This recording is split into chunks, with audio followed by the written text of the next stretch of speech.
Compression can be a little more difficult to get a handle on than some other types of processing, so recording courses and compressor manuals often include suggestions for a number of typical settings that may work on certain types of instruments, vocals, and other audio signals. These are usually meant as starting points to finding the best settings for a particular situation, but many novice users often take them as hard and fast rules for applying compression rather than as suggestions. While these recommendations are usually helpful and do usually offer good advice, they'll typically need to be adapted to specific recordings and mixes rather than taken as gospel, even if that means breaking the so-called rules in the process. Here are a couple of examples. Many how-tos suggest certain ratios for certain types of tracks. A 4:1 ratio is a common suggestion for vocals, with the idea that it'll apply enough gain reduction to have a subtle but useful effect, but not so much as to rob a voice of all its dynamic nuances.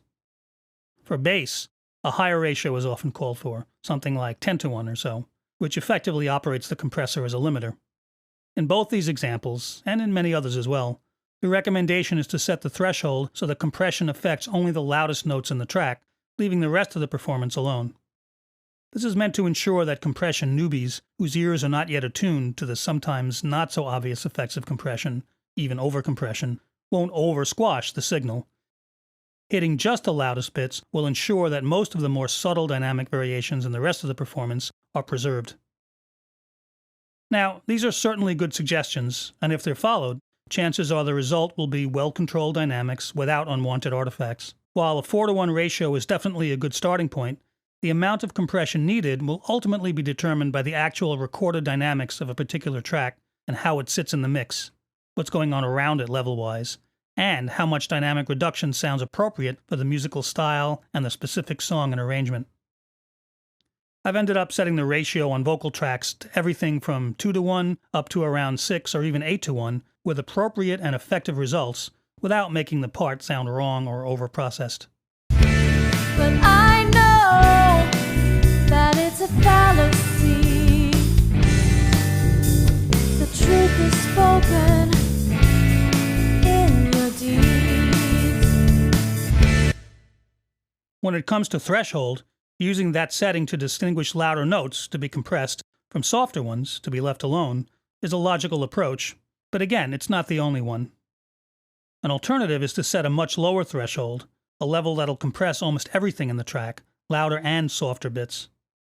The idea is to impart gradual changes in level that'll more subtly squeeze the dynamics of the signal without sounding as squashed or without as noticeably affecting the dynamics of the loudest sections.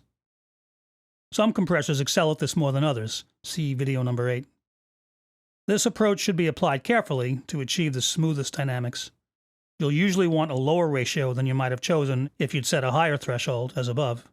From 4:1 maybe down to around 2:1 or so, can end up applying the same amount of dynamic range reduction as higher ratios and higher thresholds, but again, with smoother and more gradual changes in overall dynamics.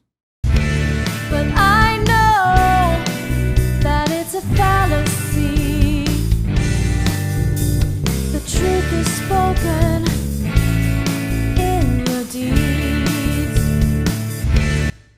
If the compressor has a control labeled knee, this can also help. The knee determines exactly when gain reduction starts and stops. A basic hard knee means that attenuation abruptly begins as soon as the signal level goes above threshold, and abruptly stops as soon as it drops back below, based precisely on the chosen ratio. A soft knee lets attenuation start slightly before threshold is reached, and doesn't reach full attenuation until the level exceeds threshold a bit further. A hard knee circuit can sometimes cause levels to change too quickly when the signal hovers around the threshold, which can cause a standard compression artifact called pumping. A soft knee design will make these level changes occur less abruptly, more gradually, for a smoother overall compression quality.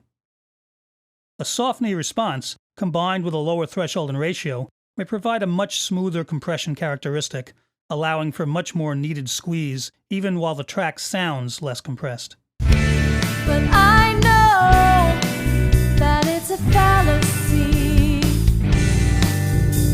The truth is spoken in your deeds. These are just a couple of examples of approaches that may deviate from the standard text, but are widely used to good effect by engineers who know their way around compression.